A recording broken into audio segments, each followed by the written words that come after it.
Bom dia, meus irmãos, graças e paz a todos. É muito bom estarmos reunidos mais uma vez. Ontem, boa parte da igreja esteve reunida, comemorando ali o Dia das Crianças, fazendo uma festa linda para as crianças. Foi um pedacinho do céu, né? Comunhão, comida, alegria, conversa. Foi um momento muito edificante. E momentos como esse animam, alegram a nossa alma, né? E nos fortalecem também como igreja. Então foi um momento realmente muito especial. E estamos aqui mais uma vez, reunidos essa manhã, para ouvirmos mais um pouco da palavra de Deus. Quero convidar você a abrir a palavra de Deus no livro do profeta Jeremias, no capítulo de número 1. Nós estamos iniciando uma nova série de sermões. São sermões que vão falar ao nosso coração sobre como nós devemos nos portar no mundo que nós vivemos. Nós tivemos uma série de sermões baseado no livro de 2 Reis, onde nós vimos o povo de Israel cometendo pecado atrás de pecado, sendo punido, castigado por Deus, enviados para o cativeiro babilônico. E agora a gente vai aprofundar um pouco mais essa situação. E a gente vai ver como o profeta Jeremias lidava com aquele povo de 2 Reis a partir do reinado do rei Josias. Então, Jeremias, no capítulo 1, ele vai iniciar dizendo para a gente que o momento profético de Jeremias se inicia a partir do reinado do rei Josias. De Josias para frente até o cativeiro babilônico, Jeremias estará profetizando a nação de Judá, e não somente a nação de Judá, como nós veremos. Mas o ponto aqui é, Jeremias vai exercer um ministério profético num período conturbado da história de Judá, num período onde os homens estarão voltados não a Deus, mas contra Deus. Um período extremamente difícil. E com Jeremias nós aprenderemos como devemos nos portar em momentos difíceis, quando o povo de Deus está vivendo longe de Deus. Como você deve lidar com o mundo ao seu redor. Como você deve lidar com aqueles que estão ao seu redor, se dizem cristãos, se dizem servos de Deus, mas na verdade não o são. Como lidar com aquelas pessoas que vivem indo aos cultos, mas não abandonam suas práticas pecaminosas? A gente vai ver um pouco disso essa manhã. Por isso eu convido você a ler comigo o profeta Jeremias no capítulo 1, versículo 1. Olha o que diz a palavra de Deus.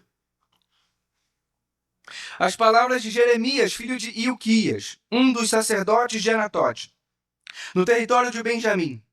A palavra do Senhor veio a ele no 13º ano do reinado de Josias, filho de Amon, rei de Judá.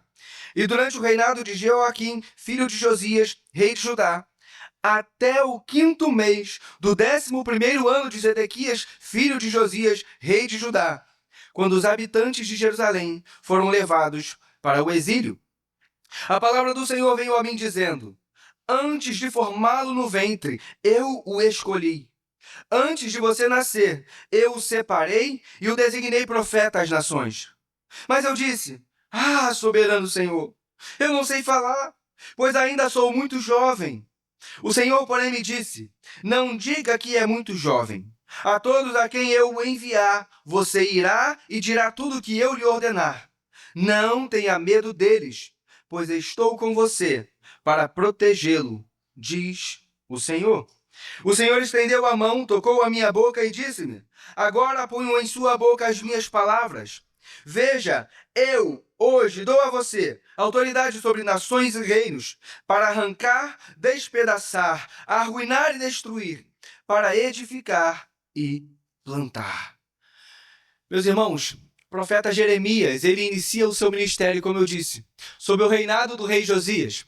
E se você lembra, o rei Josias foi um rei reformista.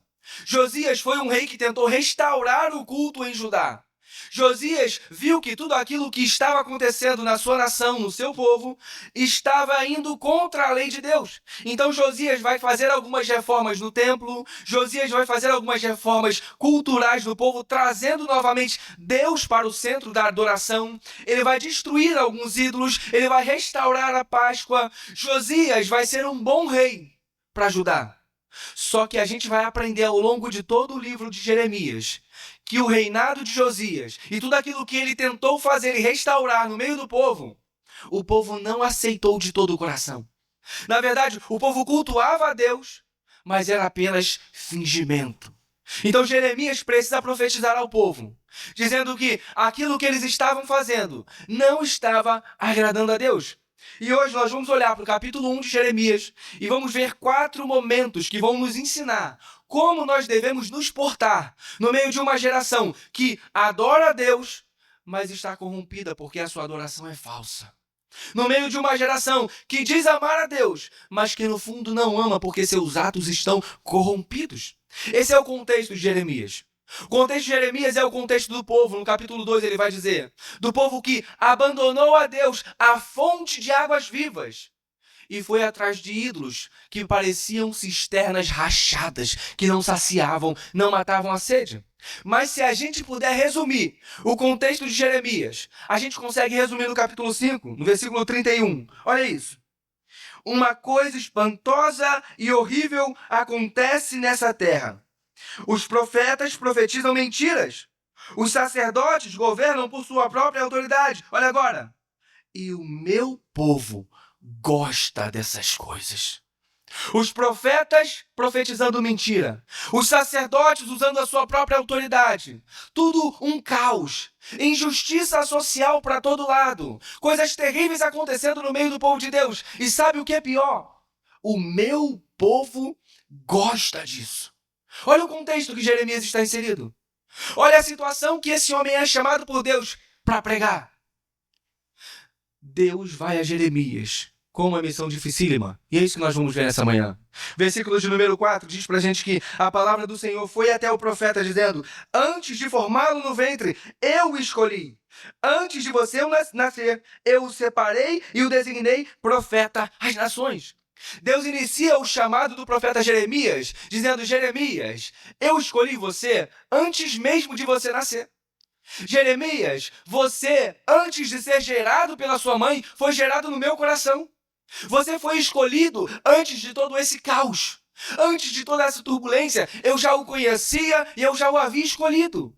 E isso é importante de nós entendermos por quê? Isso mostra pra gente que Deus não escolhe Jeremias. Deus não levanta um profeta simplesmente como se fosse um plano B. Não é como se Deus estivesse olhando a nação de Israel, olhando o povo de Judá, e o povo de Judá está se corrompendo, o povo de Judá está em práticas pecaminosas, então Deus começa a pensar: o que eu vou fazer? Como que eu vou restaurar o meu povo? Como que eu posso fazer com que eles voltem a mim? Já sei, vou chamar um profeta, Jeremias. Não. Deus está deixando claro para Jeremias que ele o conhecia, que ele o havia escolhido desde antes do seu nascimento. Não é um plano B, Jeremias. Você já foi preparado. Você já foi planejado. Você nasceu para isso, Jeremias. Você nasceu para esse chamado. Quando nós olhamos para o profeta Jeremias e o seu chamado, podemos de alguma forma também olhar para os nossos próprios corações, sabendo que não estamos aqui por acaso. Deixa eu te contar uma notícia. Você não está aqui por acaso. Você não veio a esse culto essa manhã por acaso. Você não se tornou um cristão por acaso. Tem um propósito de Deus para as nossas vidas. Desde antes dos nossos nascimentos, Deus já havia nos escolhido. Desde antes de sermos gerados no coração de nossas mães, já havíamos sido gerados no coração de Deus. Então pense, hoje você está aqui, não é por acaso. Você precisa ouvir aquilo que vai ser dito, porque isso é o propósito de Deus para a sua vida. Deus está dizendo: Jeremias, você não está aqui por acaso. Você não nasceu numa família sacerdotal por acaso. Você não nasceu nesse período da história por acaso. Eu já tinha um propósito separado para a sua vida desde antes de você nascer. E que propósito é esse? Jeremias, antes de você nascer. Eu o separei e o designei profeta às nações. O chamado de Jeremias, meus irmãos, é um chamado duplo. Deus vai dar um ministério nacional e um ministério internacional a Jeremias. Ao longo de todo o livro de Jeremias, você vai vê-lo profetizando não somente em Judá, mas ele vai profetizar contra outras nações. Ele vai profetizar contra a Babilônia, contra a Síria, contra Tiro, contra Sidom, contra os Amonitas. Ele vai profetizar contra diversas outras nações. Ou seja, o ministério de Jeremias, o chamado de Jeremias, não é um chamado apenas nacional. Ele não foi chamado para falar apenas aos de dentro. Ele foi chamado também para falar aos de fora. E eis aqui, meus irmãos, o papel da igreja. Você não foi chamado para falar apenas aos de dentro. Não fomos chamados para falar de Deus apenas no nosso grupo, na nossa bolha. O nosso chamado é um chamado para dentro, mas também para fora. Jeremias, quando ouve esse chamado, quando ouve a sua missão da parte de Deus, o que ele faz? Ele levanta uma objeção. Olha o que ele diz, versículo de número 6. Mas eu disse: soberano Senhor, eu não sei falar, pois ainda sou muito jovem. Olha que coisa interessante. Deus diz a Jeremias: Jeremias, eu escolhi você antes de você nascer. Você foi planejado para isso. Você foi separado para isso. Você foi planejado para a missão de ser profeta às nações, Jeremias. Qual é a resposta de Jeremias? Senhor, mas eu sou muito jovem. Eu ainda não sei falar. Quando Jeremias diz isso, os estudiosos, os comentaristas, dizem que possivelmente Jeremias estava argumentando com Deus o seguinte: Senhor, eu sou muito jovem, eu ainda não sei falar todas essas línguas das outras nações a quais o Senhor vai me enviar. Pode ser isso.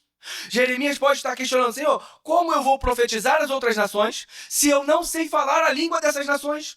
Como eles me entenderão? Como a mensagem será entendida? Além disso, ele coloca a sua juventude também como um certo tipo de empecilho.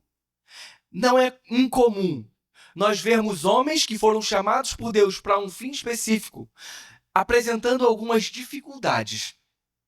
A gente pode voltar um pouco na história bíblica e lembrar de alguns homens que foram chamados por Deus, mas mostraram algumas dificuldades, apresentaram algumas objeções. Lembra de Moisés? Moisés foi chamado por Deus para liderar o povo de Deus que estava no Egito para sair do Egito. Mas Moisés começa a apresentar uma série de dificuldades. Lembra de Gideão? Juízes capítulo 6. Deus aparece a Gideão em forma de um anjo e diz assim: olha, Gideão, poderoso guerreiro, Deus está com você e vai levantar você para libertar Israel das mãos dos midianitas. Sabe o que Gideão fala? Mas Senhor, eu? Por que eu? Eu sou o menor da minha família e o meu clã é o menor das tribos. Senhor, por que eu? Ou seja, Senhor, eu não sou capaz. Moisés dizia: Senhor, eu não sou capaz. Eu não sei falar muito bem. Gideão dizia: Senhor, eu não sou capaz, eu não tenho tanta importância no meio do meu povo. Jeremias está dizendo: Senhor, eu não sou capaz, eu sou muito jovem, eu não sei falar direito ainda. Olha isso. Homens sendo chamados por Deus, mas levantando objeções e dificuldades. Não é isso que nós fazemos? Quando estamos diante de alguma missão dada por Deus, nós não colocamos alguns empecilhos? Não colocamos alguns obstáculos? Quando temos uma missão clara dada por Deus e ela vem e queima no nosso coração, sabemos que fomos chamados para aquilo, sabemos que fomos vocacionados para aquilo, mas ainda assim levantamos objeções, questionamentos. É o que Jeremias está fazendo aqui. Jeremias está falando: Senhor, tem certeza que sou eu? Mas o ministério de Jeremias não é um ministério apenas para as nações, não é para fora. É para dentro também. E Jeremias, pelo que o texto nos indica, também sentia algum tipo de medo. Por quê? Jeremias tinha que profetizar as outras nações, mas também tinha que profetizar a sua própria nação. E aí tem um grande problema. Por quê? A nação para a qual Jeremias vai profetizar é um povo rebelde. É um povo obstinado. É um povo que não se importa com a lei de Deus. Agora, se coloca no lugar do profeta. Você, um jovem, precisa se colocar diante de homens mais velhos diante de pessoas mais poderosas, diante de pessoas mais importantes que você, com uma mensagem não de bênção. Jeremias não está sendo enviado para falar, Deus vai te abençoar, Deus vai edificar você. Não, a mensagem de Jeremias não é uma mensagem fofinha. Não é uma mensagem agradável. A mensagem de Jeremias é, se arrependa, senão Deus vai destruir vocês. Se arrependa, senão Deus vai enviar do norte um povo para punir vocês. É uma mensagem dura. E ele é jovem. E ele precisa proclamar isso. Isso coloca o que no coração dele? Incerteza, insegurança, medo. A missão de Jeremias era uma missão difícil. Não tem como negar isso. E não é verdade que às vezes nossas missões, ou a missão que nós temos diante de nós, também não são missões difíceis? Quer ver um exemplo? Às vezes Deus coloca situações difíceis diante de nós, para que nós possamos resolver, para que nós possamos lidar, para que nós possamos aconselhar. Quer ver um momento específico? Quando algum amigo seu está cometendo algum pecado e você precisa repreendê-lo. Não é algo tão fácil. Quando você precisa se colocar diante de alguém que você ama, que está pecando, a pessoa está pecando, é nítido, é notório. Às vezes ela até vai confessar para você o pecado. Você precisa ter coragem para falar, meu irmão, minha irmã, você está fazendo pecado. Você está errando. Você está falhando contra Deus. É difícil. É difícil nos colocarmos diante de alguns parentes e alertarmos, olha, Deus não se agrada disso. Missão difícil de falar aos outros o que os outros não querem ouvir. Missão difícil de pregar aos outros o que eles não querem escutar. Deus às vezes coloca pessoas diante de nós para que possamos aconselhá-las. E quantas vezes deixamos de fazer por medo? Porque pensamos, se eu falar isso, essa pessoa ela não vai querer mais se comunicar comigo, essa pessoa não vai querer mais se relacionar comigo, a amizade vai acabar. Mas o chamado de Deus para as nossas vidas é um chamado difícil. É difícil quando nos deparamos com alguns ambientes que olhamos e vemos claramente que não fazem bem para a nossa alma. E então precisamos tomar a decisão de deixar aqueles ambientes. É uma missão difícil, mas é uma missão para ser cumprida. Não está fazendo bem para a alma. Não está te aproximando de Deus, na verdade está te afastando de Deus. Não está fazendo com que você cumpra o seu papel de ter sal e luz nessa terra. Não, na verdade, está minando a sua fé. São ambientes difíceis que precisam ser abandonados. Pessoas difíceis precisam ser confrontadas. Ambientes difíceis precisam ser abandonados. Olha como é difícil a nossa missão. A missão que Cristo deixou de sermos sal e luz na terra é difícil. E às vezes o medo toma conta do nosso coração. Às vezes a insegurança toma conta do coração.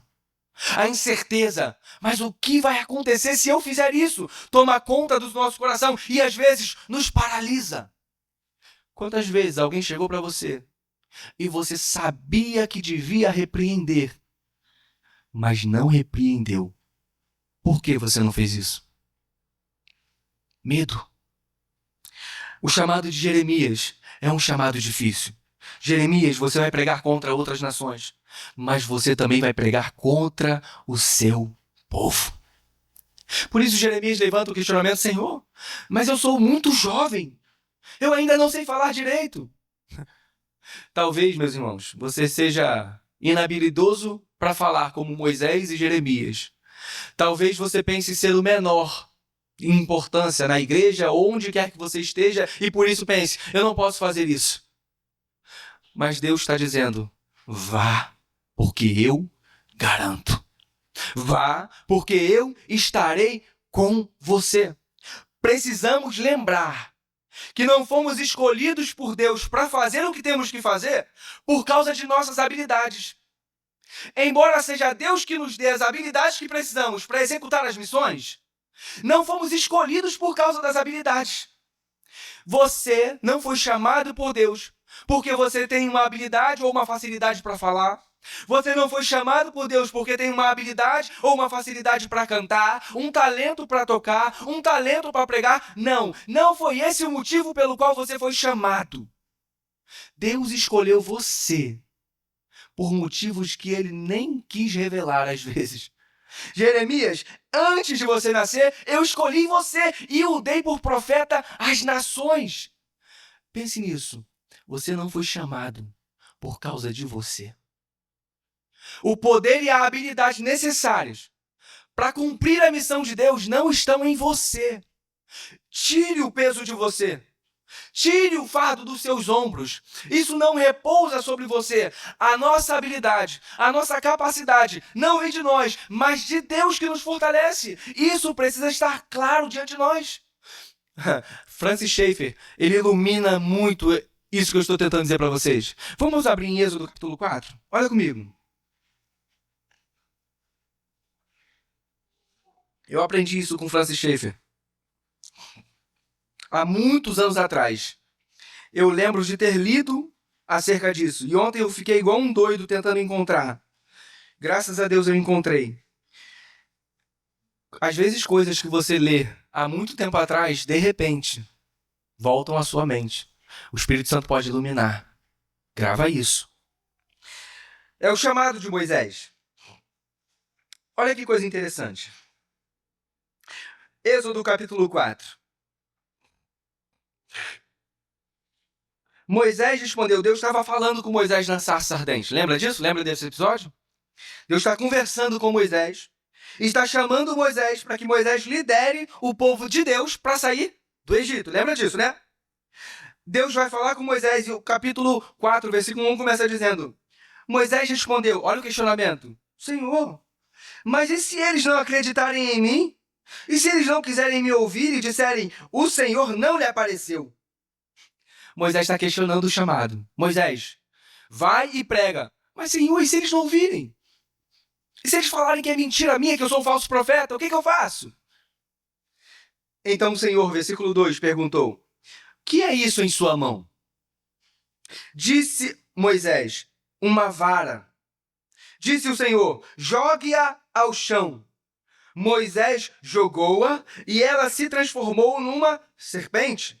Moisés fugiu dela, mas o Senhor lhe disse, estenda a mão e pegue-a pela cauda. Moisés estendeu a mão, pegou a serpente e essa se transformou numa vara em sua mão. E disse o Senhor, isso é para que eles acreditem que o Deus dos seus antepassados, o Deus de Abraão, o Deus de Isaque, o Deus de Jacó, apareceu a você. Preste atenção agora. Moisés está diante de Deus, resistindo ao chamado de Deus, resistindo à missão dada por Deus. Então Deus faz uma pergunta, Moisés, o que é isso que você tem em suas mãos? Ele diz, é uma vara. Uma vara de pastor, de alguém que cuida do rebanho. Vocês já viram, talvez, alguém subindo um monte com um cajado, né? Era aquilo. Estava na mão de Moisés.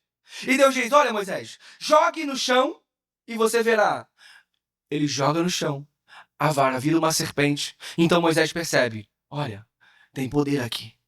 Deus fala, vai, mostra isso para o povo e eles vão acreditar que eu enviei você. Ponto. Agora a questão é, o que estava nas mãos de Moisés era algo natural ou sobrenatural? Natural. Era uma madeira. Era uma vara qualquer. Um mês atrás, aquela vara estava sendo usada para espantar os animais, para apoiar Moisés em suas subidas e descidas. Aquela vara estava sendo utilizada para coisas comuns do dia a dia. De repente, Deus manda Moisés pegar a vara, jogar a vara no chão e a vara vira uma serpente. Depois ele pega e volta a ser vara. A partir daqui, Moisés vai caminhar com essa vara. E essa vara usada por Moisés agora não vai ser mais apenas a vara de Moisés. O texto bíblico vai dizer no versículo de número 17. Versículo 20. Então Moisés levou sua mulher e seus filhos montado num jumento e partiu de volta ao Egito. Levava na mão a vara de Deus. Olha isso. A vara de Moisés agora é a vara de Deus. Sabe o que a vara de Deus vai fazer? A vara de Deus não apenas vai virar serpente na frente dos israelitas para que eles vejam. A vara de Deus vai tocar o rio Nilo e este vai se transformar em sangue. A vara de Deus vai tocar o mar vermelho e este vai se abrir. A vara de Deus vai tocar a rocha e ela vai jorrar água. Uma vara comum, natural, mas que de repente virou a vara de Deus e fez coisas sobrenaturais. Você pode se sentir incapaz, você pode se sentir limitado, você pode se sentir fraco. Mas saiba disso, se você se tornar o você de Deus, as coisas vão mudar completamente.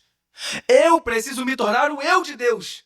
Assim como a vara de Moisés se tornou a vara de Deus e Deus fez coisas tremendas por meio dela, eu preciso me tornar o eu de Deus para que Deus faça coisas tremendas por meu intermédio.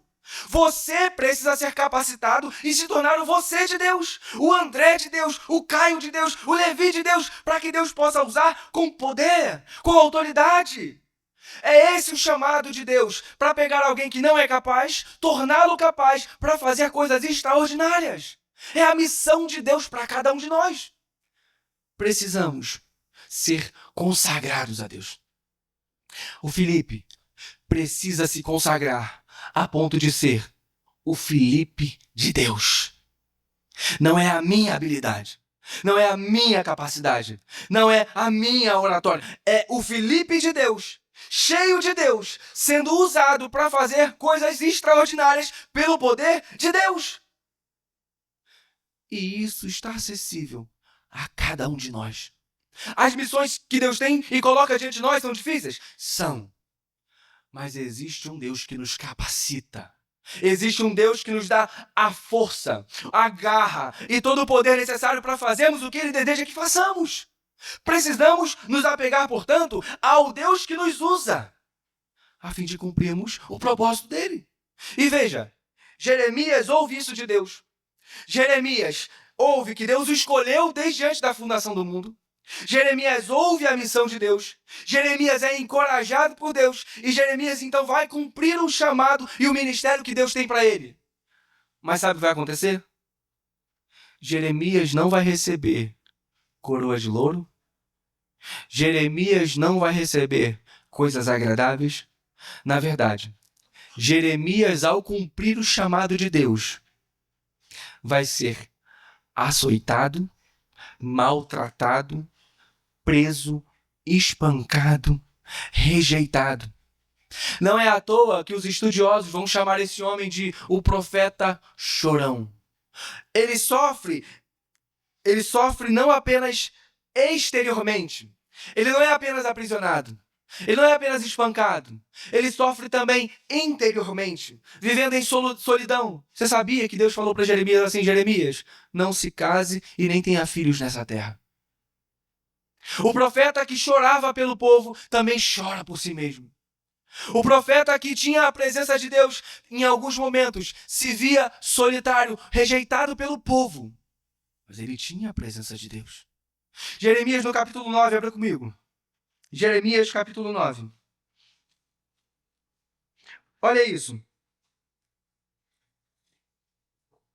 Ouça o clamor desse homem. Ouça a dor da alma desse homem. Jeremias capítulo 9. Olha alguns versículos para cima. Capítulo 8, verso 21. Olha o que ele vai dizer. Se coloque no lugar do profeta de Deus. Ouça. Estou arrasado com a devastação sofrida pelo meu povo.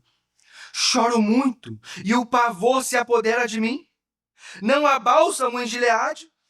Não há médico.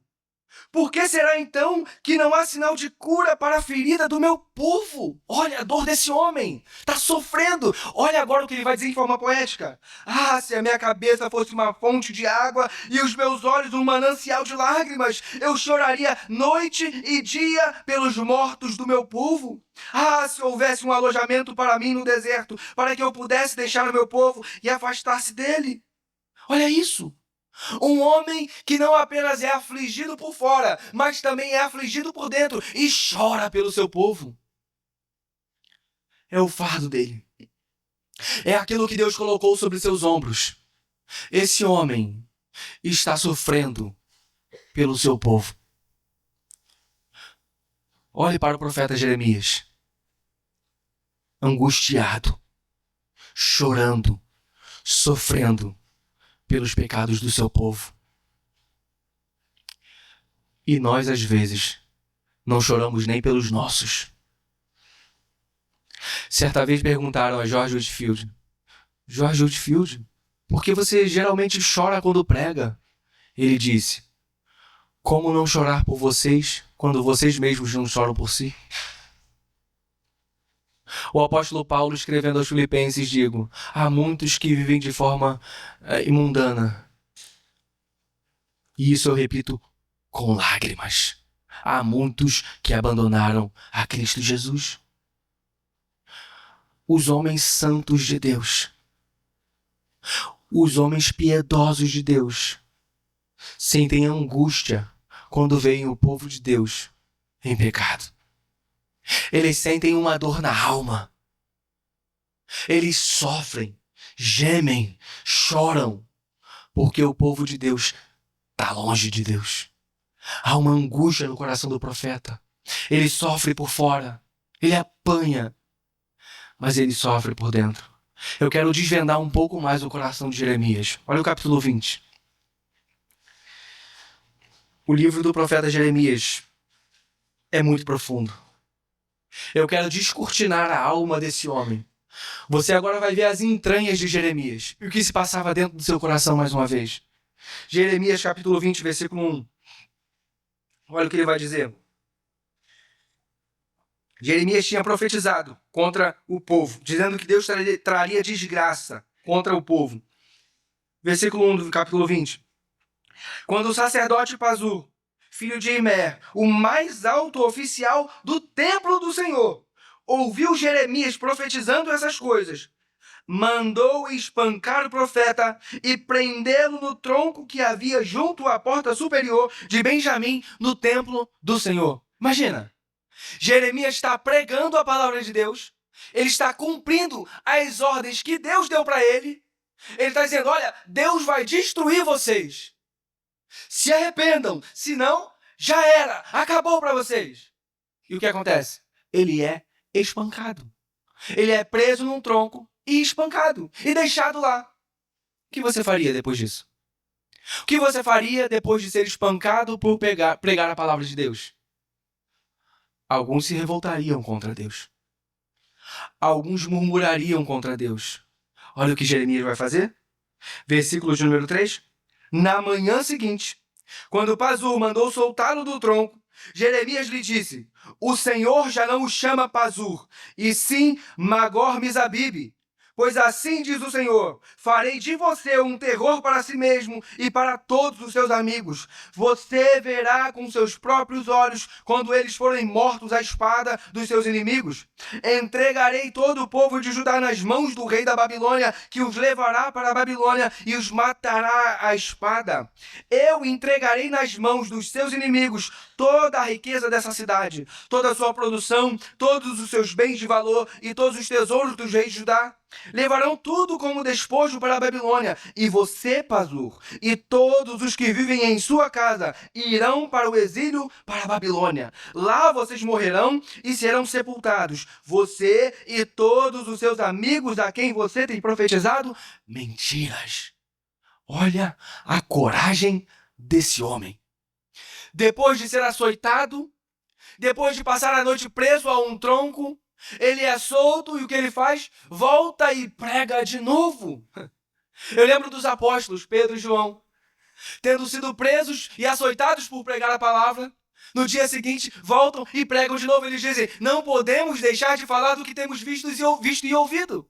Aqui está Jeremias, preso, açoitado, mas ele volta e prega de novo. Agora, olha a alma dele.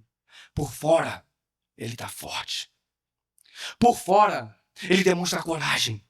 Por fora, ele está pregando ousadamente. Mas olha o que está acontecendo dentro do coração dele. Versículo de número 7. A queixa de Jeremias. Senhor, tu me enganastes e eu fui enganado. Foste mais forte do que eu e prevaleceste. Sou ridicularizado o dia inteiro.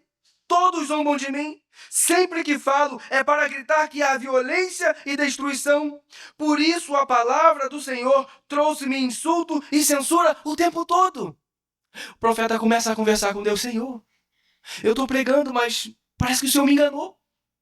Parece que a missão que o Senhor deu para mim é uma missão extremamente ingrata. Sempre que eu falo, eu tenho que gritar para dizer que tem insulto, tem violência, tem injustiça. E ainda assim, quando eu prego, o que acontece? Me batem, zombam de mim, riem de mim. Senhor, eu me sinto enganado. Mas olha agora. Mas se eu digo, não o mencionarei, nem falarei mais em seu nome. É como se um fogo ardesse dentro do meu coração, um fogo dentro de mim. Estou exausto tentando contê-lo, já não posso mais. Jeremias está dizendo, Senhor, tá difícil pregar a tua palavra.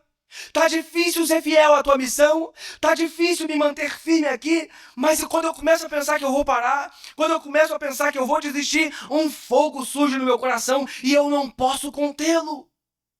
Que esse fogo surja no seu coração. Que esse fogo surja na sua alma, para que em momentos que você pensar em desistir, para que nos momentos que você pensar em parar, você possa ser reavivado por essa chama, reavivado por esse fogo, e não parar, e não desistir. Jeremias está dizendo, Senhor, às vezes eu penso em parar, mas não dá. Tem um fogo dentro de mim que não me deixa parar, que não me deixa desistir, Jeremias. Senhor. Jeremias está dizendo, Senhor, é só o Senhor que me fortalece. Senhor, podemos dizer, se não fosse a sua graça, coitado de Jeremias, coitado de nós, já teríamos desistido há muito tempo. Mas sabe o que manteve firme Jeremias? Capítulo 1, versículo de número 17. Deus falou, Jeremias, vai, prega contra o povo. E no versículo 17 ele diz o seguinte, e você, Jeremias, prepare-se, vai dizer a eles tudo o que eu ordenar. Não fique aterrorizado por causa deles, senão eu o aterrorizarei diante deles. E hoje eu faço de você uma cidade fortificada, uma coluna de ferro, um muro de bronze contra toda a terra, contra os reis de Judá, seus oficiais, seus sacerdotes e o povo da terra. Eles lutarão contra você, mas não o vencerão, pois eu estou com você e o protegerei, diz o Senhor. É só por causa disso que Jeremias pôde suportar tudo o que ele suportou. Quem em sã consciência aguentaria manter a integridade, sendo fiel a Deus, pregar contra o povo a palavra de Deus e ainda assim ser zombado, açoitado, castigado, jogado em um poço, apedrejado, preso em um tronco, abandonado, esquecido, rejeitado? Quem em sã consciência aguentaria tudo isso? Tem gente desistindo por muito pouco. Tem gente desistindo por muito menos. Tem gente desistindo porque, fulano não me cumprimentou direito, acho que eu não vou mais para aquela igreja não. Poxa, não me convidaram para a festa de aniversário, eu não vou mais. Tem gente abandonando a missão por muito pouco. Jeremias está resistindo por quê? É Deus quem o está fortalecendo. Meus irmãos, se não for Deus lutando por nós, se não for Deus nos sustentando, também não conseguiremos resistir. Quando eu olho para tudo isso, quando eu olho para o chamado de Jeremias, a missão de Jeremias, os sofrimentos de Jeremias, eu lembro de alguém que é maior que Jeremias. Eu lembro de alguém que também tinha uma missão.